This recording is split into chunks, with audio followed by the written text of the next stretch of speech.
Arquitetura do medo. Todo medo tem uma forma, uma arquitetura. O medo do escuro é o medo dos espaços não definidos. O medo de altura é o pavor da geometria vertical e da vasta equação da gravidade. A claustrofobia é a rebelião da alma contra ângulos agudos e volumes opressivos. Nossos medos não são apenas emoções, são reações à geometria do mundo ao nosso redor. E se alguém pudesse projetar não uma casa, mas a própria sensação de pavor? E se um arquiteto pudesse construir não com tijolos e argamassa, mas com os materiais primordiais da ansiedade e do terror? Essa pergunta assombrou a carreira de Julian Thorne, um arquiteto genial e recluso do início do século XX.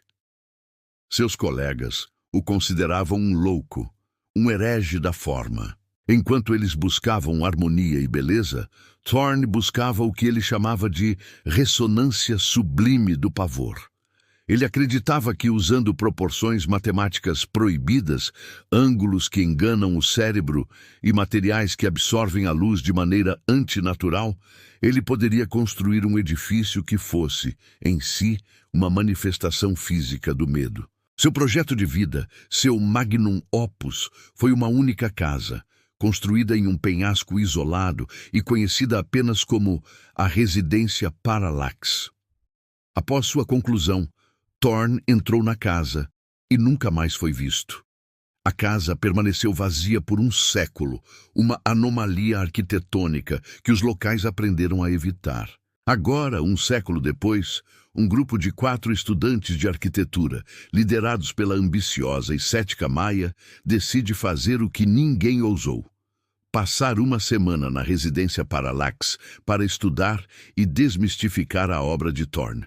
Eles chegam armados com fitas métricas, lasers de medição e um senso de superioridade intelectual.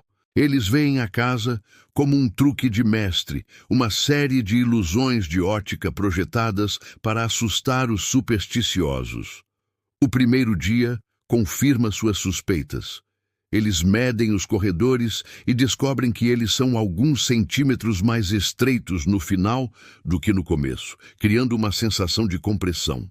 As janelas são posicionadas em ângulos que eliminam a percepção de profundidade, fazendo o mundo exterior parecer plano e falso. É genial, mas é apenas psicologia, diz Maya, anotando em seu caderno. Eles se sentem no controle, mas eles não entendem que a casa não está apenas sendo observada. Ela está observando de volta e está aprendendo.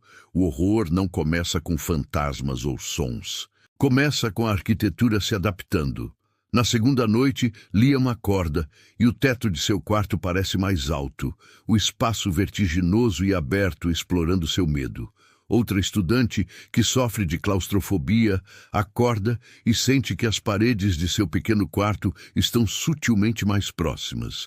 Ela mede e os números são os mesmos, mas a sensação de esmagamento é real.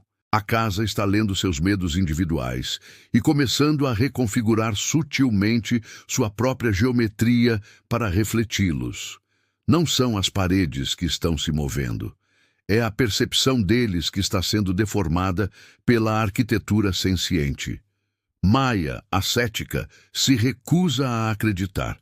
Ela se tranca no escritório de Thorne, estudando suas plantas originais. E lá, ela encontra o segredo. As plantas não são estáticas. São cheias de equações diferenciais, cálculos de fluxo, notas sobre ressonância emocional e feedback psicogeométrico. Thorne não projetou uma casa. Ele projetou um organismo, um predador arquitetônico projetado para aprender, adaptar-se e, finalmente, se alimentar do medo de seus ocupantes. A casa não é assombrada, ela é a assombração. Na quarta noite, a casa começa a manifestar medos mais profundos, mais pessoais. Um estudante que teme o fracasso se vê preso em um corredor que se torna um labirinto infinito, cada curva levando de volta ao início. A estudante claustrofóbica fica presa em um banheiro onde as paredes realmente começam a se mover, lentamente, inexoravelmente. A casa não está mais apenas criando ilusões. Ela está alterando sua própria estrutura física, alimentada pela energia do pavor que eles estão emitindo. Maya percebe que eles estão em um ciclo de feedback monstruoso. Quanto mais medo sentem, mais forte e mais ousada a casa se torna. Ela encontra o diário de Thorn. Nele, o arquiteto descreve seu triunfo. Ele não queria apenas construir o medo, ele queria se fundir com ele. O diário termina com uma frase arrepiante. A casa e eu agora somos um. Eu sou o corredor que se alonga, a escada que engana, e estou com fome. Thorn não desapareceu. Ele se tornou a consciência da casa. Ele é a arquitetura do medo. A casa não consegue construir o medo de Maya, porque seu medo é a própria casa. Em vez de se manifestar em uma forma, a casa começa a se desfazer em caos. A geometria se torna completamente louca. Ângulos que não deveriam existir se abrem como feridas na realidade. Espaços se dobram sobre si mesmos. A casa, em sua tentativa de manifestar o medo do desconhecido, está se destruindo, quebrando as próprias leis da física que a sustentam. Maya vê sua única chance. Ela não pode lutar contra a casa, mas pode dar a ela exatamente o que ela quer. Ela se senta no centro do caos, fecha os olhos e se entrega ao seu medo. Ela aceita o irracional, o impossível. E ao fazer isso, ela alimenta a casa com uma onda de terror puro e abstrato. É demais para a estrutura suportar. Com um som que não é de madeira quebrando, mas de uma equação sendo resolvida incorretamente, a geometria da casa entra em colapso.